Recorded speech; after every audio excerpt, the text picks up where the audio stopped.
سورہ علق، سورہ علق کا تعارف۔ مقام نزول، سورہ علق مکہ مکرمہ میں نازل ہوئی ہے۔ اکثر مفسرین کے نزدیک یہ سورت سب سے پہلے نازل ہوئی اور اس کی پہلی 5 آیتیں ما لم یعلم تک غار حرا میں نازل ہوئیں۔ آیات، کلمات اور حروف کی تعداد: اس سورت میں ایک رکوع، 19 آیتیں، 92 کلمے اور 280 حروف ہیں۔ علق نام رکھنے کی وجہ: خون کے لوتھڑے کو عربی میں علق کہتے ہیں اور اس سورت کی دوسری آیت میں یہ لفظ موجود ہے، اس کی مناسبت سے اسے سورہ علق کہتے ہیں۔ اس سورت کا ایک نام سورہ اقرا بھی ہے اور یہ نام اس کی پہلی آیت کے شروع میں موجود لفظ اقرا کی مناسبت سے رکھا گیا ہے۔ سورہ علق کے مضامین: اس سورت کا مرکزی مضمون یہ ہے کہ اس میں ابو جہل کی شدید مذمت بیان کی گئی ہے اور اس میں یہ مضامین بیان ہوئے ہیں۔ نمبر 1، اس سورت کی ابتدا میں انسان کی تخلیق میں اللہ تعالیٰ کی حکمت بیان کی گئی کہ اسے کمزوری سے قوت کی طرف منتقل فرمایا۔ نمبر 2، قراءت اور کتابت کی فضیلت بیان کی گئی۔ نمبر 3، یہ بتایا گیا کہ انسان اللہ تعالیٰ کی نعمتوں کا شکر ادا نہیں کرتا اور مال و دولت کی وجہ سے تکبر کرتا ہے۔ نمبر 4، اللہ تعالیٰ کی اطاعت کرنے اور نماز پڑھنے سے روکنے والے کے بارے میں وعید بیان کی گئی۔ نمبر 5، اس سورت کے آخر میں ابو جہل کی مذمت بیان کی گئی اور اس کی دھمکیوں کا جواب دیا گیا اور اللہ تعالیٰ نے اپنے حبیب صلی اللہ تعالی علیہ وآلہ وسلم سے فرمایا کہ آپ اس کی دھمکیوں کی پرواہ نہ کریں۔ سورہ والتین کے ساتھ مناسبت: سورہ علق کی اپنے سے ما قبل سورت والتین کے ساتھ مناسبت یہ ہے کہ سورہ والتین میں انسان کی تخلیق کی صورت بیان کی گئی کہ اللہ تعالیٰ نے اسے سب سے اچھی صورت میں پیدا کیا، اور اس صورت میں انسان کی تخلیق کا مادہ بتایا گیا ہے کہ اسے خون کے لوتھڑے سے پیدا کیا گیا ہے۔ بسم اللہ الرحمن الرحیم۔ ترجمہ: اللہ کے نام سے شروع جو نہایت مہربان رحمت والا ہے۔ اقرأ بسم ربک الذی خلق، خلق الانسان من علق۔ ترجمہ: اپنے رب کے نام سے پڑھو جس نے پیدا کیا انسان کو خون کے لوتھڑے سے بنایا۔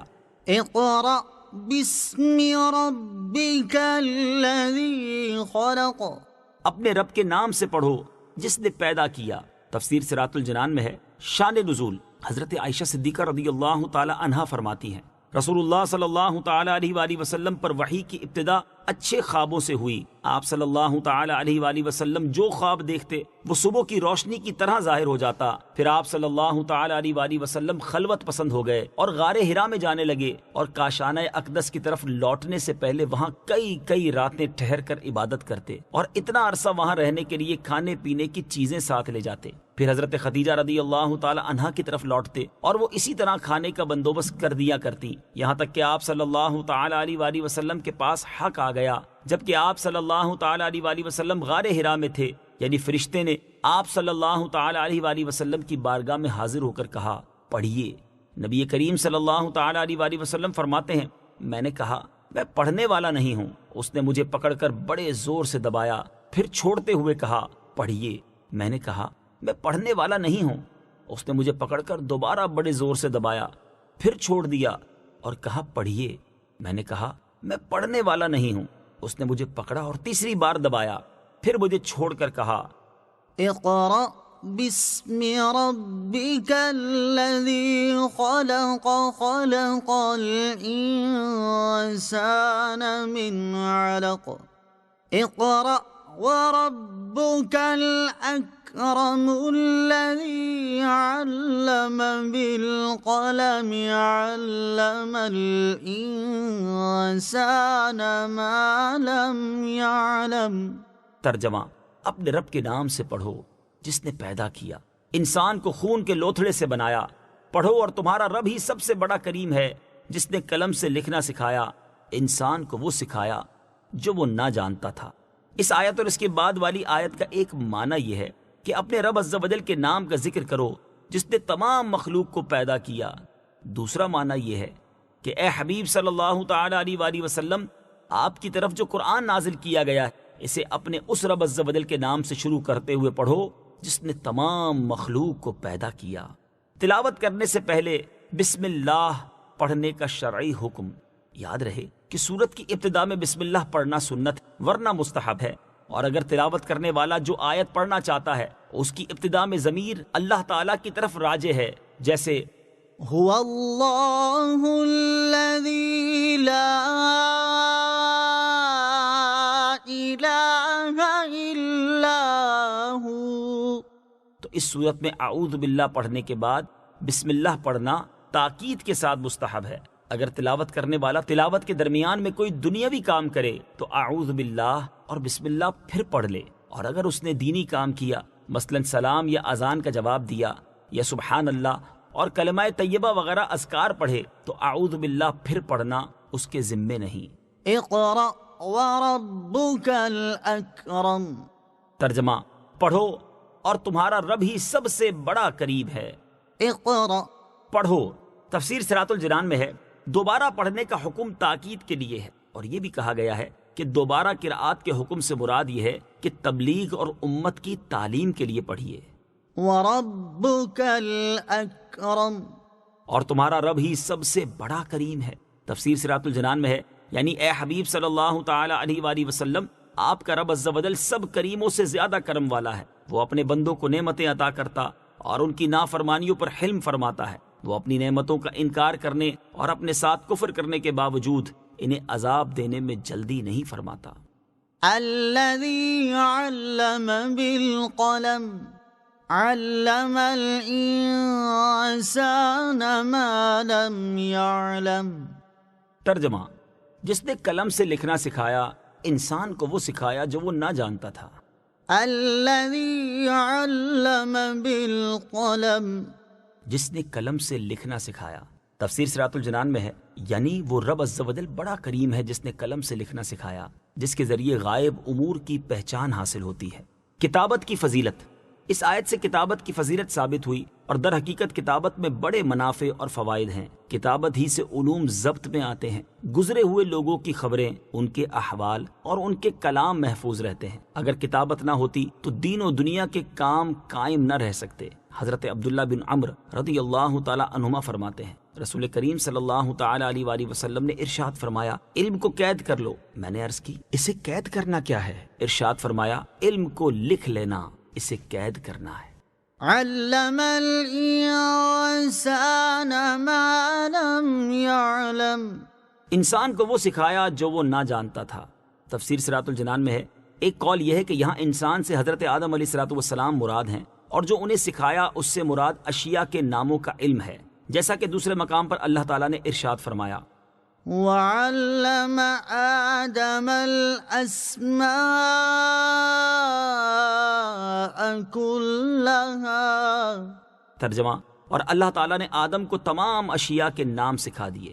اور ایک قول یہ ہے کہ یہاں انسان سے حضور پرنور صلی اللہ تعالی علیہ وآلہ وسلم مراد ہیں کہ انہیں اللہ تعالیٰ نے تمام اشیاء کے علوم عطا فرمائے، جیسا کہ ایک اور مقام پر نبی کریم صلی اللہ تعالی علیہ وسلم کے بارے میں اللہ تعالیٰ نے ارشاد فرمایا وعلمك ما لم تكن تعلم وكان فضل الله عليك عظيما.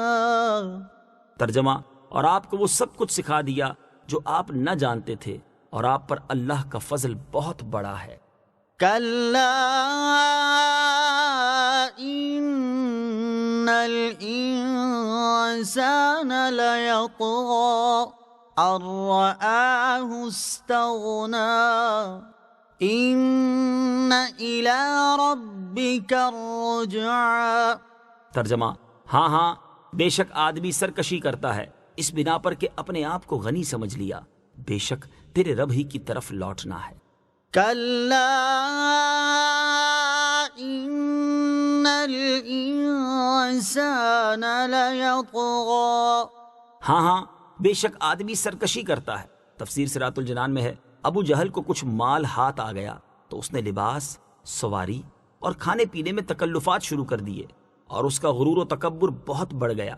اس کے بارے میں اللہ تعالیٰ نے اس آیت اور اس کے بعد والی 2 آیات میں فرمایا کہ ہاں بے شک آدمی اس بنا پر سرکشی کرتا ہے کہ مال و دولت کی وجہ سے اس نے اپنے آپ کو اللہ تعالیٰ سے بے پرواہ سمجھ لیا. اے انسان، تجھے یہ بات پیش نظر رکھنی چاہیے اور سمجھنا چاہیے کہ تجھے اللہ تعالیٰ کی طرف لوٹنا ہے، تو تیری سرکشی و نافرمانی اور غرور و تکبر کا انجام عذاب ہوگا. سورہ علق کی آیت نمبر 6 تا 8 سے حاصل ہونے والی معلومات. ان آیات سے 3 باتیں معلوم ہوئیں. نمبر 1، مخلوق میں سے کوئی لمحہ بھر کے لیے بھی اللہ تعالیٰ سے بے نیاز نہیں، اور پوری مخلوق اپنی ہر حرکت اور سکون میں اپنے خالق و مالک کی محتاج ہے۔ نمبر 2، دنیا کی محبت اور مال پر تکبر غفلت کا سبب ہے۔ حضرت عون رضی اللہ تعالیٰ عنہ فرماتے ہیں، حضرت عبداللہ ابن مسعود رضی اللہ تعالیٰ عنہ نے فرمایا کہ 2 حریص سیر نہیں ہوتے، نمبر 1 علم والا، نمبر 2 دنیا والا، مگر دونوں برابر نہیں۔ علم والا تو اللہ تعالیٰ کی رضامندی بڑھا لیتا ہے اور دنیا والا سرکشی میں بڑھ جاتا ہے۔ پھر حضرت عبداللہ ابن مسعود رضی اللہ تعالیٰ عنہ نے یہ آیت تلاوت فرمائی، كلا إن الإنسان ليطغى أن رآه استغنى۔ ترجمہ، ہاں بے شک آدمی سرکشی کرتا ہے اس بنا پر کہ اپنے آپ کو غنی سمجھ لیا۔ اور دوسرے یعنی علم والے کے بارے میں یہ آیت تلاوت فرمائی، انما يخشى الله من عباده العلماء۔ ترجمہ، اللہ سے اس کے بندوں میں سے وہی ڈرتے ہیں جو علم والے ہیں۔ نمبر 3، مال و دولت اور منصب پر تکبر و غرور کرتے ہوئے جو لوگ اللہ تعالیٰ کے احکامات پر عمل نہیں کرتے ان کا انجام بہت برا ہے۔ أرأيت الذي ينهى عبدا إذا صلى۔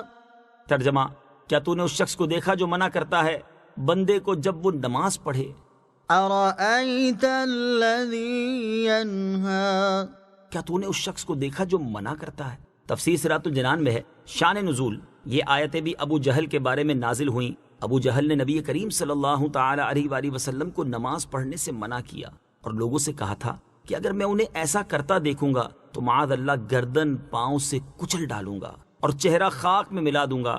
ایک مرتبہ حضور پرنور صلی اللہ تعالی علیہ وآلہ وسلم نماز پڑھ رہے تھے کہ ابو جہل اسی فاسد ارادے سے آیا اور حضور اقدس صلی اللہ تعالی علیہ وآلہ وسلم کے قریب پہنچ کر الٹے پاؤں ہاتھ آگے بڑھائے ہوئے ایسے پیچھے بھاگا جیسے کوئی کسی مصیبت کو روکنے کے لیے ہاتھ آگے بڑھاتا ہے۔ اس کے چہرے کا رنگ اڑ گیا اور اعضا کانپنے لگے۔ لوگوں نے اس سے کہا، تجھے کیا ہوا ہے؟ ابو جہل کہنے لگا، میرے اور محمد مصطفیٰ صلی اللہ تعالی علیہ وآلہ وسلم کے درمیان ایک خندق ہے جس میں آگ بھری ہوئی ہے اور دہشت ناک پرندے بازو پھیلائے ہوئے ہیں۔ سرکار دو عالم صلی اللہ تعالی علیہ وآلہ وسلم نے فرمایا، اگر وہ میرے قریب آتا تو فرشتے اس کا عضو جدا کر ڈالتے۔ اس آیت اور اس کے بعد والی آیت کا خلاصہ یہ ہے کہ اے حبیب صلی اللہ تعالی علیہ وآلہ وسلم، کیا آپ نے اس شخص کو دیکھا جو میرے کامل بندے کو نماز پڑھنے سے منع کرتا ہے؟ اللہ تعالیٰ کی اطاعت اور نماز پڑھنے سے روکنے کی وعید۔ بعض مفسرین فرماتے ہیں اس وعید میں ہر وہ شخص داخل ہے جو اللہ تعالیٰ کی اطاعت کرنے اور نماز پڑھنے سے روکے۔ ایک اور مقام پر اللہ تعالیٰ ارشاد فرماتا ہے، ومن أظلم ممن منع مساجد الله أن يذكر فيها اسمه وسعى في خرابها أولئك ما كان لهم أن يدخلوها إلا خائفين لهم في الدنيا خزي ولهم في الآخرة عذاب عظيم۔ ترجمہ، اور اس سے بڑھ کر ظالم کون ہوگا جو اللہ کی مسجدوں کو اس بات سے روکے کہ ان میں اللہ کا نام لیا جائے اور ان کو ویران کرنے کی کوشش کرے۔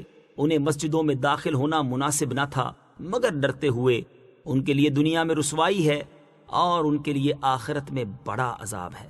یاد رہے کہ اس میں وہ صورتیں داخل نہیں جن میں کسی کو نماز پڑھنے یا عبادت کرنے سے روکنا جائز ہے، جیسے غصب کی ہوئی زمین میں نماز پڑھنے والے کو روکنا، مکروہ اوقات میں نماز پڑھنے والے کو روکنا، شوہر کا اپنی بیوی کو نفل نماز پڑھنے، نفلی روزہ اور نفلی اعتکاف کرنے سے روکنا وغیرہ۔ یوں ہی مالک غلام کو اور اجیر خاص کو نوافل سے روک سکتا ہے، مگر فقہا فرماتے ہیں کہ جو کراہت کے وقت نماز پڑھنے لگے تو اسے نماز سے نہ روکو، بعد میں مسئلہ سمجھا دو تاکہ اس آیت کی زد میں نہ آ جاؤ۔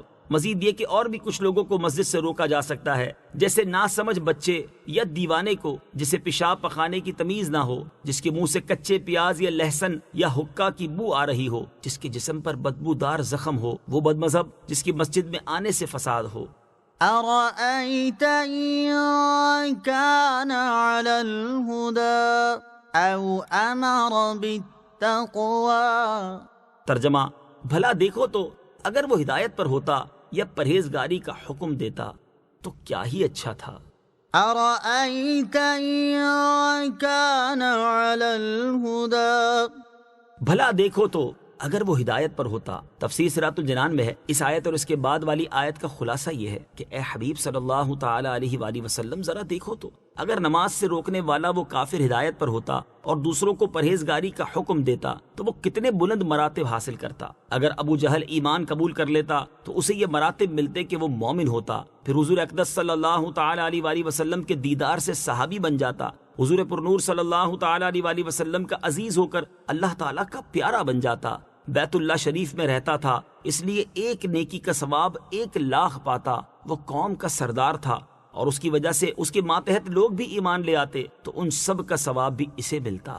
سورہ علق کی آیت نمبر 11 اور 12 سے حاصل ہونے والی معلومات۔ ان آیات سے 3 باتیں معلوم ہوئیں۔ نمبر 1، گزشتہ لوگوں کی سرکشی میں غور کرنے سے بھی ہدایت نصیب ہوتی ہے۔ نمبر 2، نبی کریم صلی اللہ تعالی علیہ وآلہ وسلم کے زمانے والوں کو ایمان کے ذریعے جو درجے نصیب ہو سکتے تھے وہ بعد والوں کے لیے ممکن نہیں۔ نمبر 3، بڑا بد نصیب وہ ہے جسے اللہ تعالیٰ اچھا موقع دے اور وہ اس سے فائدہ نہ اٹھائے۔ أرأيت إن كذب وتولى ألم يعلم بأن الله يرى كلا لئن لم ينته لنسفعا بالناصية ناصية كاذبة خاطئة۔ ترجمہ، بھلا دیکھو تو اگر اس نے جھٹلایا اور منہ پھیرا تو کیا حال ہوگا؟ کیا اسے معلوم نہیں کہ اللہ دیکھ رہا ہے؟ ہاں، اگر وہ باز نہ آیا تو ضرور ہم پیشانی کے بال پکڑ کر کھینچیں گے، وہ پیشانی جو جھوٹی خطا کار ہے۔ أرأيت إن كذب وتولى، بھلا دیکھو تو اگر اس نے جھٹلایا اور منہ پھیرا۔ تفسیر صراط الجنان میں ہے، اس آیت اور اس کے بعد والی 3 آیات کا خلاصہ یہ ہے کہ اے حبیب صلی اللہ تعالی علیہ وآلہ وسلم، ذرا دیکھو تو اگر اس کافر نے مرتے دم تک آپ کو جھٹلایا اور آپ پر ایمان لانے سے منہ پھیرا تو اس کا کیا حال ہوگا؟ کیا ابو جہل کو معلوم نہیں کہ اللہ تعالیٰ اس کے اس فعل کو دیکھ رہا ہے تو وہ اسے اس کی جزا دے گا؟ ہاں، اگر وہ میرے حبیب صلی اللہ تعالی علیہ وآلہ وسلم کو ایذا دینے اور انہیں جھٹلانے سے باز نہ آیا تو ضرور ہم اسے پیشانی کے بال پکڑ کر کھینچیں گے اور اس کو جہنم میں ڈالیں گے، اور وہ جھوٹے اور خطا کار شخص کی پیشانی ہے۔ سورہ علق کی آیت نمبر 13 تا 16 سے حاصل ہونے والی معلومات۔ ان آیات سے 2 باتیں معلوم ہوئیں۔ نمبر 1، اللہ تعالیٰ اپنے محبوب بندوں کا بدلہ خود لیتا ہے۔ نمبر 2، اللہ تعالیٰ اپنے خاص بندوں کے کام اپنی طرف منسوب فرماتا ہے، جیسے پیشانی کے بالوں سے گھسیٹنا فرشتوں کا کام ہے، جبکہ اللہ تعالیٰ نے فرمایا کہ ہم گھسیٹیں گے۔ فَلْيَدْعُ نَادِيَهُ سَنَدْعُ الزَّبَانِيَةَ۔ ترجمہ، تو اسے چاہیے کہ اپنی مجلس کو پکارے، ہم بھی جلد ہی دوزخ کے فرشتوں کو بلائیں گے۔ فَلْيَدْعُ نَادِيَهُ، تو اسے چاہیے کہ اپنی مجلس کو پکارے۔ تفسیر صراط الجنان میں ہے، شان نزول، جب ابو جہل نے نبی کریم صلی اللہ تعالی علیہ وسلم کو نماز سے منع کیا تو حضور اقدس صلی اللہ تعالی علیہ وآلہ وسلم نے اس کو سختی سے جھڑک دیا۔ اس پر اس نے کہا کہ آپ مجھے جھڑکتے ہیں؟ خدا کی قسم، میں آپ کے مقابلے میں نوجوان، سواروں اور پیدلوں سے اس جنگل کو بھر دوں گا۔ آپ جانتے ہیں کہ مکہ مکرمہ میں مجھ سے زیادہ بڑے جتھے اور مجلس والا کوئی نہیں ہے۔ اس پر یہ آیات نازل ہوئیں جن کا مفہوم یہ ہے کہ ابو جہل اپنی مجلس والوں کو پکار لینے کی دھمکی لگا رہا ہے، تو اسے چاہیے کہ میرے حبیب صلی اللہ تعالی علیہ وآلہ وسلم کے مقابلے میں اپنی مدد کے لیے اپنی مجلس کو پکارے۔ اگر اس نے ایسا کیا تو ہم بھی جلد ہی دوزخ کے فرشتوں کو بلائیں گے، جن کا مقابلہ کرنے کی طاقت ان میں سے کسی کے پاس نہیں ہے۔ ترمذی شریف کی حدیث ہے، حضرت عبداللہ ابن عباس رضی اللہ تعالی عنہما سے روایت ہے، نبی کریم صلی اللہ تعالی علیہ وآلہ وسلم نے ارشاد فرمایا، اگر ابو جہل اپنی مجلس کو بلاتا تو فرشتے اسے اعلانیہ طور پر گرفتار کر لیتے۔ سورہ علق کی آیت نمبر 17 اور 18 سے حاصل ہونے والی معلومات۔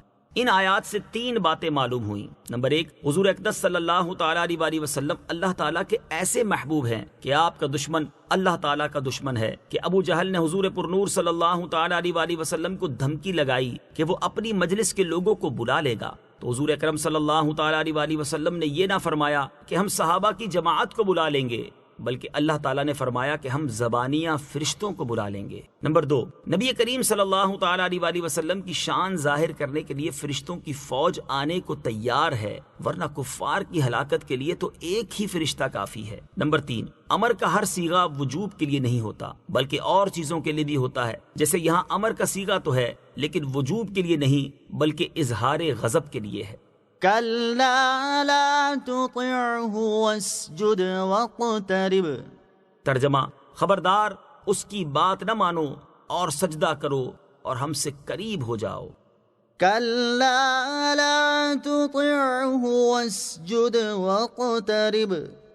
خبردار اس کی بات نہ مانو اور سجدہ کرو اور قریب ہو جاؤ۔ تفسیر صراط الجنان میں ہے، یعنی اے حبیب صلی اللہ تعالیٰ علیہ وسلم، آپ نماز کے معاملے میں اس کافر کی بات نہ مانیں